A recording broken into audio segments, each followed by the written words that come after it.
नमस्कार, मैं अस्मा खान, प्रवक्ता सूरज प्रसाद, राजकीय बालिका इंटर कॉलेज झांसी से आपका इतिहास की कक्षा में स्वागत करती हूँ। तो बच्चों, आज हम पढ़ने जा रहे हैं अपना चौथा अध्याय। चौथा अध्याय हमारा विचारक, विश्वास और इमारतें, सांस्कृतिक विकास 600 ईसा पूर्व से 600 ईस्वी तक। आज हम पढ़ेंगे इसका पहला भाग। तो बच्चों, इसके पहले हम लोगों ने अपने तीसरे अध्याय यानी कि पिछले अध्याय में क्या पढ़ा था? हमने पढ़ा था बंधुत्व, जाति तथा वर्ग के बारे में, जिसमें हमने बंधुत्व एवं विवाह अर्थात परिचय, परिवार का, समाज में उसकी भूमिका, पितृवंशात्मक व मातृवंशात्मक के बारे में और साथ ही साथ हमने विवाह के विभिन्न प्रकार के बारे में जाना, जैसा कि अंतर विवाह, बाह्य विवाह व धर्म सूत्रों के अनुसार महिलाओं की स्थिति व उनके गोत्र इत्यादि के बारे में पढ़ा और सामाजिक विषमता व चारों वर्णों के बारे में भी पढ़ा। तो चलिए बेटा, आज हम लोग शुरू करते हैं अपना चौथा अध्याय। इसका हम भाग 1 शुरू करेंगे और आज हम पढ़ेंगे विचारकों के बारे में और ये भी जानने की कोशिश करेंगे कि किस तरह से उनके द्वारा कही गई बातें किस तरह संकलित हुई और साथ ही वैदिक कालीन परंपराएं जो कि इस समय निरंतर रही व इन परंपराओं को किस तरह विचारकों के आने से एक नवीन दिशा मिली। तो बच्चों, आज हम जानेंगे इस अध्याय के पहले भाग का क्या उद्देश्य है। इसकी समाप्ति के पश्चात आप सब जानेंगे विचारकों ने किस तरह समाज को अपने और अपने विचारकों के बारे में समझाया। मौखिक और लिखित परंपराएं किस तरह संग्रहित हुई और साथ ही साथ स्थापत्य और मूर्ति कला के माध्यम से संकलन को कैसे अभिव्यक्ति मिली। तो जब हम बच्चों बात कर रहे हैं मूर्ति कला व स्थापत्य कला के बारे में, इसका एक सबसे अच्छा उदाहरण है सांची का स्तूप। तो आप लोग ने जरूर इसके बारे में पढ़ा होगा बच्चों। मध्य प्रदेश की राजधानी भोपाल से 46 किलोमीटर की दूरी पर ये स्तूप स्थित है। इसे 3वीं शताब्दी ईसा पूर्व में सम्राट अशोक ने बनवाया था, जो कि वर्तमान में एक पर्यटन स्थल के नाम से प्रसिद्ध है। इसमें भोपाल के शासकों शाहजहां बेगम ने इस स्तूप की व उनके उत्तराधिकारी सुल्तान जहां बेगम ने इसी स्तूप के रख रखाव के लिए अनुदान दिया था और साथ ही सुल्तान जहां बेगम ने एक संग्रहालय व अतिथि धर्मशाला बनाने के लिए अनुदान देने की बात करी थी और दिया भी था। स्तूपों की बच्चों हम विस्तृत जानकारी आगे आने वाले भाग में यानी कि इसी अध्याय के तीसरे भाग में पढ़ेंगे। तो इसमें हम सबसे पहले सांची के स्तूप की एक झलक देख लेते हैं। ये जो सामने आपके पिक्चर आई है, ये सांची का स्तूप है। इसको हम देखते हैं, सबसे ऊपरी भाग छत्र कहलाता है। इसी के ठीक नीचे जो रेक्टेंगुलर भाग है, ये हर्मिका कहलाता है और ये अंड आकार वाला जो भाग है, ये अंड है और इसी को चारों तरफ से घेरने वाली एनक्लोजर वॉल, जिसे वेदिका भी कहते हैं। और बच्चों, ठीक सामने ये आप देख रहे हैं, ये जो द्वार है, ये है आपका तोरण द्वार और इसी तोरण द्वार पर स्त्री, पुरुष पशु व झोपड़ी की कलाकृति बनी है, जो उस समय के ग्रामीण व्यवस्था को दर्शाती है। तो आगे चलते हैं और देखते हैं कि इस काल के दौरान जैन धर्म व बौद्ध धर्म पर ध्यान केंद्रित करने वाले प्रमुख धार्मिक विकासों पर चर्चा की गई है, जैसा कि किस तरह ये धर्म तेजी से भारत में फैल रहे थे, राजाओं के संरक्षण देने से इन्हें प्रचार प्रसार में और बल मिला और पुरातन व्यवस्थाओं को सरल तरीके से समाज के समक्ष प्रस्तुत किया गया। धार्मिक विचारों को किस तरह ग्रंथों के रूप में संकलित किया गया, साथ ही किस तरह से ये वास्तुकला व मूर्तिकला में परिलक्षित हुआ। अब इसको हम एक उदाहरण के माध्यम से समझ सकते हैं। महात्मा बुद्ध की मृत्यु के पश्चात उनके अनुयायियों ने महात्मा बुद्ध द्वारा बोली गई शिक्षाओं का संकलन किया। इस संकलन को त्रिपिटक या थ्री बास्केट्स कहा जाता था और ये 3 पिटक थे, सूत पिटक, विनय पिटक व अभिधम पिटक। सूत पिटक में बुद्ध द्वारा दी गई शिक्षाएं थी और विनय पिटक में बुद्ध द्वारा बौद्ध भिक्षुओं के लिए बताए गए नियम थे व अभिधम पिटक में बौद्ध का दर्शन बताया गया है। तो अब पुरातन कालीन व्यवस्थाओं से नवीन व्यवस्थाओं की ओर, यानी कि जो वैदिक कालीन व्यवस्थाएं चली आ रही थी, वे उत्तर वैदिक काल में काफी जटिल हो चुकी थी। लेकिन इस काल में इन जटिलताओं को विचारकों द्वारा लोगों के लिए सरलता से प्रस्तुत किया गया और इसी आधार पर हम कह सकते हैं कि विचारकों का आना एवं समाज को एक नई दिशा प्रदान करना। तो शुरुआत करते हैं हम सांस्कृतिक विकास के पुनर्निर्माण के लिए स्रोत। अब ये जो सांस्कृतिक विकास हो रहे थे, इसके रेनोवेशन या पुनर्निर्माण के लिए जो स्रोत हैं, वो इस प्रकार हैं। विभिन्न भाषाओं में लिखे गए बौद्ध, जैन ग्रंथ व ब्राह्मण ग्रंथ इत्यादि। अब बौद्ध ग्रंथ जैसे अंगुत्तर निकाय, त्रिपिटक, जैन ग्रंथ जैसे अगम, भगवती सूत्र और ब्राह्मण ग्रंथ जैसे चारों वेद हो गए, उपनिषद, धर्मशास्त्र, अरण्यक इत्यादि, और इस तरह से विभिन्न भाषा में लिखे गए, जैसे कि पाली, प्राकृत, संस्कृत जो कि पहले से ही बोली जा रही थी, वह लिखी जा रही थी, और जब बौद्ध एवं जैन ग्रंथ आए, उस समय से पाली व प्राकृत भी बोली व लिखी जाने लगी, जो लोगों के लिए आसान थी।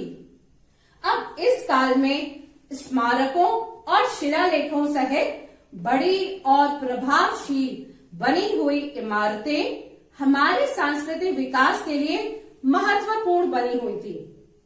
अब जो बड़ी बड़ी स्मारक शिलालेख बने, जैसे कि आप स्तूप देख लीजिए या बच्चों अशोक के अभिलेख हैं, और बाद के काल में बनी हुई मूर्तियां जो आज भी सांस्कृतिक दृष्टिकोण से महत्वपूर्ण बनी हुई है। अब देखें, मध्य प्रथम शताब्दी ईसा पूर्व को अक्सर हम विश्व इतिहास के एक मोड़ के रूप में जानते हैं। अब इसे मोड़ इसलिए कहा जाता है क्योंकि इस काल में वैदिक कालीन परंपराएं चली आ रही थीं। लोगों ने इस पर कुछ प्रश्न चिन्ह लगाना शुरू कर दिए, अब जिसके कारण बहुत से सवाल पैदा हो गए और उन पर चर्चाएं भी प्रारंभ हो गई। इसी क्रम में हम यज्ञ की परंपराएं देखेंगे। शुरुआती दौर में नए सवाल खड़े हो गए, वो क्या थे? साथ में बहस व चर्चाएं शुरू हो गई, ये सभी हम देखेंगे। इसी के साथ साथ पहला पॉइंट जो कि यज्ञ की परंपराएं, चिंतन, धार्मिक विश्वास, व्यवहार जैसी धारणाओं का प्रचलन में होना। अब ये जो चीजें थी, धार्मिक विश्वास, चिंतन, व्यवहार, ये वैदिक, उत्तर वैदिक के बाद के काल में भी निरंतर रही। साथ ही प्रारंभिक वैदिक परंपरा इन्हीं परंपराओं में से एक थी और पूर्व वैदिक परंपरा जिसकी जानकारी हमें ऋग्वेद से मिलती है। अब ऋग्वेद जिसका संकलन लगभग 1500 ईसा पूर्व से 1000 ईसा पूर्व के मध्य माना गया है। साथ ही ऋग्वेद में देवताओं की स्तुति का संग्रह है। अब जैसे अग्नि, सोम, इंद्र, इन सभी देवताओं की स्तुति का संग्रह ऋग्वेद में है और इन सभी देवताओं को पूजा जाता था और यज्ञ के दौरान इनकी स्तुतियों का उच्चारण किया जाता था।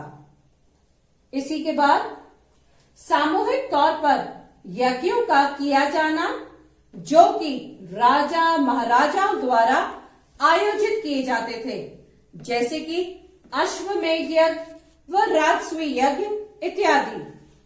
जैसे कि शुंग वंश के राजा पुष्यमित्र शुंग द्वारा अश्वमेध यज्ञ का आयोजन किया गया था।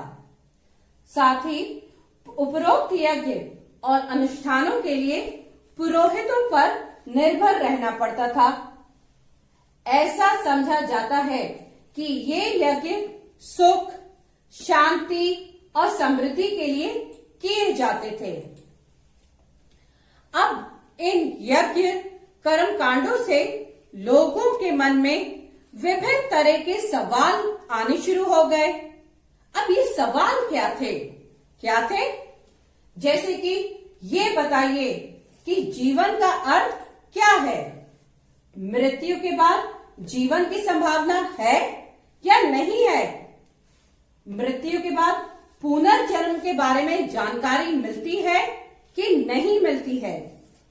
लोग अगर बलि देते हैं तो क्या वे इस पुनर्जन्म या मृत्यु से बच सकते हैं या नहीं बच सकते? क्या यज्ञ कर्म कांडों से जीवन सुख की ओर जाएगा? इस तरीके के प्रश्न उठने शुरू हो गए थे और साथ ही उठाए जाने लगे यही प्रश्न और इन कर्म कांडों पर अटकलें लगाने लगे, जिसकी वजह से लोगों का विभिन्न विचारकों के मध्य बहस व चर्चाएं शुरू हो गई। तो अब हम देखते हैं बच्चों कि किस तरीके से बहस और चर्चाएं शुरू हो गई। यज्ञ जैसी परंपराएं उस समय एक विशिष्ट वर्ग द्वारा आयोजित की जाती थी, लेकिन जब ये नई परंपराएं आनी शुरू हो गई तो इनके मध्य चर्चाएं भी शुरू हो गई। अब बच्चों, कहने का तात्पर्य यह है कि विचारकों द्वारा सीधे सीधे इन यज्ञ परंपराओं को तर्क संगत नहीं समझा जाना। समाज के प्रति बताए गए कड़े नियमों, भेदभाव आदि विचारों को लेकर इनके प्रति चर्चाएं भी लोगों में जारी हो गई थी और इन्हीं चर्चाओं को लेकर 64 संप्रदायों या विचारकों के स्कूल थे। अब बच्चों, स्कूल ध्यान दीजिए, यहाँ पे ये आपके स्कूल वाला स्कूल नहीं, बल्कि यहाँ स्कूल का तात्पर्य है विचारकों के आपस में बात या चर्चा करने की जगह। इसी के साथ कुटारगरशाला, ये वे स्थान थे जहां शिक्षकों की बहस होती थी और एक दूसरे को अपने दर्शन के बारे में समझाने की कोशिश की जाती थी। अब कुटारगरशाला जो कि शब्द यहाँ पे मैंने इस्तेमाल किया है बच्चों, देखिए, तो इस शब्द का शाब्दिक अर्थ क्या है? नुकीली छत या खांचे से बनी झोपड़ी।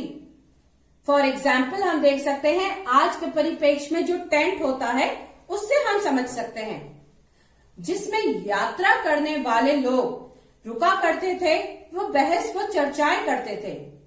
अब ये विचारक जब एक स्थान से दूसरे स्थान पर अपने मतों का प्रचार प्रसार करने जाते थे तो इन्हें महीनों लग जाते थे। तो ऐसे में ये कहाँ रहते थे? कुटार गलशाला वाली जगह में रहते थे। अब देखिए, बुद्ध और महावीर जैसे शिक्षकों ने अपने दर्शन की वैधता को समझाने के लिए क्या क्या किया, ये भी हमें जानना है। इन्होंने यात्राएं की, तर्क वितर्क किए, और जन्म और मृत्यु से बड़ा कुछ नहीं है। यही हमारे जीवन का अंतिम पड़ाव है।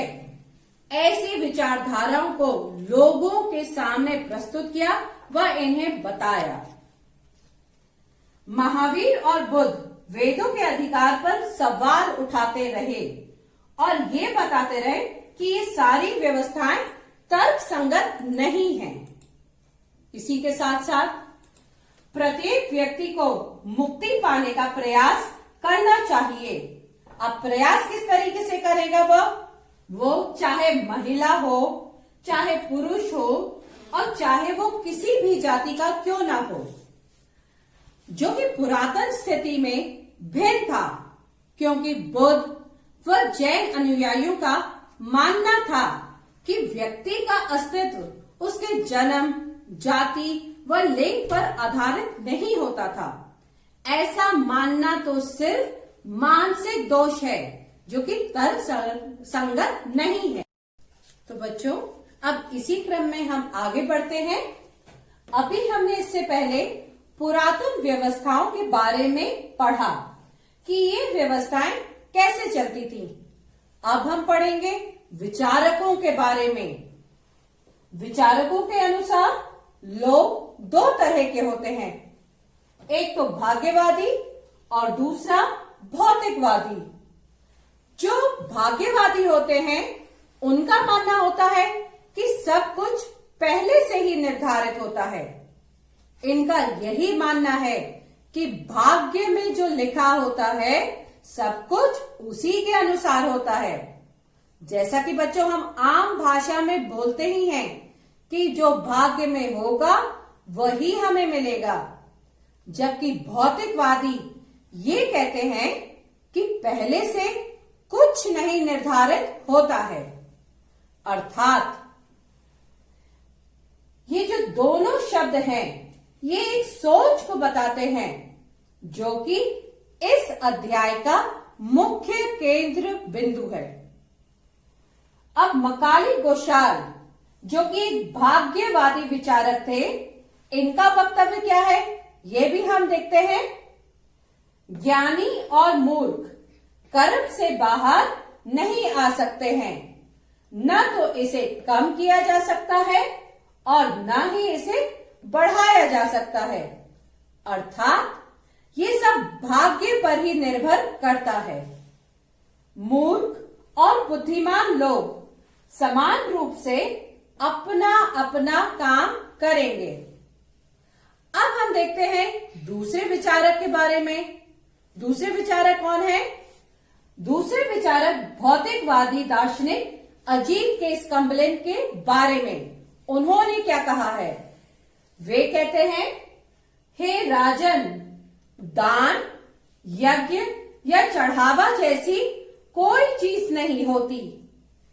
दुनिया, ना इस दुनिया में ना दूसरी दुनिया में ऐसी कोई चीज नहीं होती। दान देने की बात मूर्खों का सिद्धांत है। मूर्ख हो या विद्वान, दोनों ही कटकर नष्ट हो जाते हैं और मृत्यु के बाद कोई नहीं बचता। अब इनका कहना है कि मनुष्य 4 तत्वों से मिलकर बना है। जब वह मरता है तो मिट्टी वाले भाग में मिल जाता है, यानी कि पृथ्वी में। जल वाला भाग जल में और गर्मी वाला भाग आग में। वह सांस का अंश वायु में वापस मिल जाता है और उसकी इंद्रियां अंतरिक्ष का हिस्सा बन जाती हैं। तो ये इनका मानना है, जो आप समझ ही गए बच्चों। तो ये था हमारा चौथे अध्याय का पहला भाग। तो बच्चों, मैं समझती हूं और आशा करती हूं आपको ये बहुत अच्छे से समझ आ गया होगा। हमने बहुत ही सिंपल लैंग्वेज में इसे पढ़ा है। तो एक बार हम संक्षेप में जान लेते हैं हमने क्या क्या पढ़ा है बच्चों। इस भाग में हमने विचारक और विश्वास के बारे में पढ़ा व समझा है। पुरातन व्यवस्थाएं क्या थी? अब पुरातन व्यवस्थाएं जैसे कि यज्ञ, कर्मकांड, भेदभाव व अन्य सामाजिक जटिलताएं, उनमें क्या क्या परिवर्तन आए? जैसे पुरुष व महिलाओं के भेद को कम किया गया, लोगों को यज्ञ कर्मकांड से हटकर जीवन मरण के चक्र व मोक्ष इत्यादि के बारे में बताया गया। साथ ही किस तरह लोगों के सामाजिक जीवन को सरल बनाने के लिए उनके द्वारा समझने वाली भाषाओं जैसा कि प्राकृत, पाली, इन सभी का उपयोग किया गया इत्यादि। अब इन्हीं सब बातों को हमने इस भाग में समझ लिया है। साथ ही यज्ञ, कर्मकांड, लोगों द्वारा उठाए गए नए नए सवाल, उससे शुरू हुए बहस व चर्चाएं, नवीन विचारकों के मत को भी हमने जाना इत्यादि। तो बच्चों, ये सारी चीजें हम इस भाग में अच्छे से समझ चुके हैं। तो जैसा कि हम आगे भी पहले भी देखते हुए आए हैं कि यदि हम कोई चीज पढ़ते हैं तो एग्जाम में कुछ प्रश्न भी आते हैं।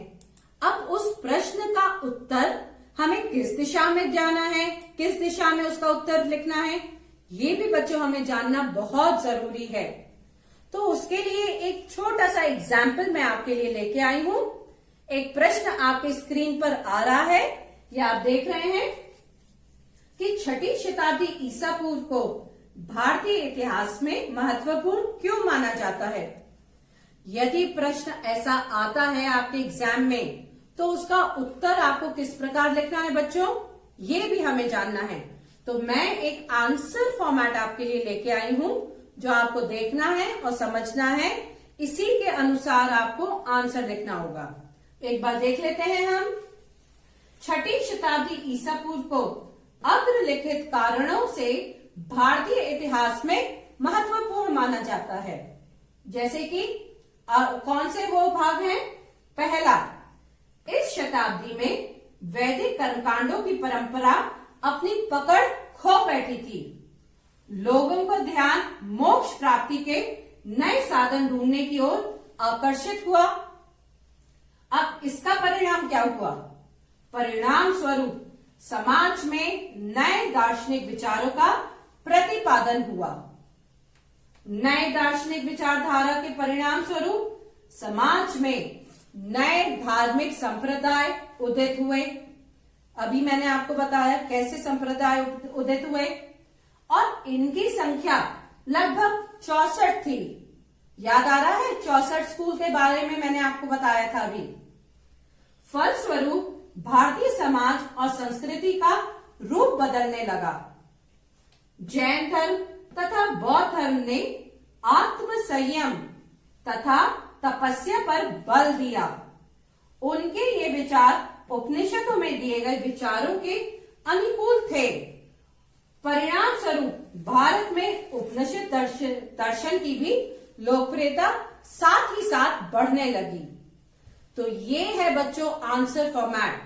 प्रश्न भी आपने देख लिया, उसका उत्तर भी आपको किस तरह से लिखना है और इसके निष्कर्ष को भी देख लेते हैं कि इस अध्याय के पहले भाग का क्या निष्कर्ष निकलता है। ये भी जानना बच्चों बहुत आवश्यक है। तो क्या है? इस तरह उपरोक्त अध्याय की जानकारी के माध्यम से आप सभी को 600 ईसा पूर्व से 600 ईस्वी के काल में हुए विभिन्न विचारकों, व्यवस्थाओं एवं विश्वासों के साथ साथ नवीन विचारों को एवं धर्मों के बारे में उनके प्रभाव व प्रारंभिक काल से चली आ रही व्यवस्थाएं, कैसी व्यवस्थाएं, जैसे कि सामाजिक, राजनीतिक, आर्थिक आदि में हुए परिवर्तन को ठीक से समझने का प्रयास किया। तो ये सभी बातें बच्चों आप बहुत अच्छे से समझ गए हैं। अब इसके साथ साथ बच्चों हमें कुछ होमवर्क भी करना चाहिए। जितना अच्छा आप घर में पढ़ेंगे और लिखेंगे उससे आप और कंठस्थ करेंगे अपने अध्याय को। तो कुछ क्वेश्चन है जो मैं आपके सामने लेके आई हूं। पहला प्रश्न, ये अभी ही मैंने आपको इसका आंसर फॉर्मेट बताया था, जो कि 6ठी शताब्दी ईसा पूर्व भारतीय इतिहास में महत्वपूर्ण क्यों है। ये आंसर अभी आपने देख लिया है। आप ऐसे ही उसको एग्जाम में भी लिखिएगा और उससे पहले आप अपनी कॉपी में इसको अच्छे से अच्छी हैंडराइटिंग में जरूर लिखिएगा। और इसी के साथ साथ एक प्रश्न और आपको घर में करना है। भौतिकवादी एवं भाग्यवादी विचारधारा को संक्षेप में लिखिए। अभी ही मैंने आपको बताया था भौतिकवादी क्या है, भाग्यवादी क्या है। तो आप बताइएगा भाग्यवादी लोग किस पर डिपेंड करते हैं, वो भाग्य पर।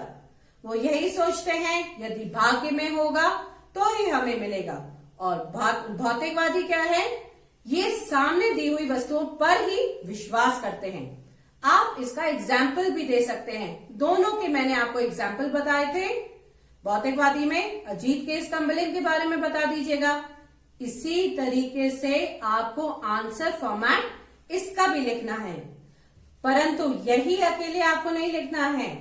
इस पूरे पाठ को मैंने जो भी आपको पढ़ाया है एक बार घर में दोहराना है, समझना है, साथ में आपको अपनी बुक का भी पढ़ना है। तो बच्चों इसी के साथ साथ अब हम देखेंगे कि हम अपने आने वाले भाग में क्या पढ़ेंगे, ये भी हमें जानना आवश्यक है। तो आने वाले अध्याय में भाग में हम जानेंगे जैन दर्शन के बारे में पढ़ेंगे, जैन भिक्षुओं के लिए बनाए गए नियम व उनके बारे में भी हम पढ़ेंगे। साथ ही ये जानेंगे कि महावीर स्वामी का संदेश क्या था, उनकी शिक्षाएं क्या क्या थी, उनका जीवन किस तरीके से, वो हम शॉर्ट में देखेंगे कि कैसा जीवन था उनका। और जैन दर्शन के अलावा हम बौद्ध दर्शन के बारे में भी पढ़ेंगे। साथ ही महात्मा बुद्ध की छोटी सी जीवनी भी देखेंगे, बौद्ध की शिक्षाएं क्या थी, भिक्षुओं के लिए क्या क्या नियम बनाए गए थे और बौद्ध दर्शन में क्या था। ये सब की जानकारी हम आने वाले भाग में, यानी कि अपने चौथे अध्याय का दूसरा भाग, इसमें हम ये सब पढ़ेंगे। तो बच्चों मैं आशा करती हूँ आपको आज का ये भाग अच्छे से समझ में आया होगा। पढ़िएगा, घर पर रहिएगा। धन्यवाद।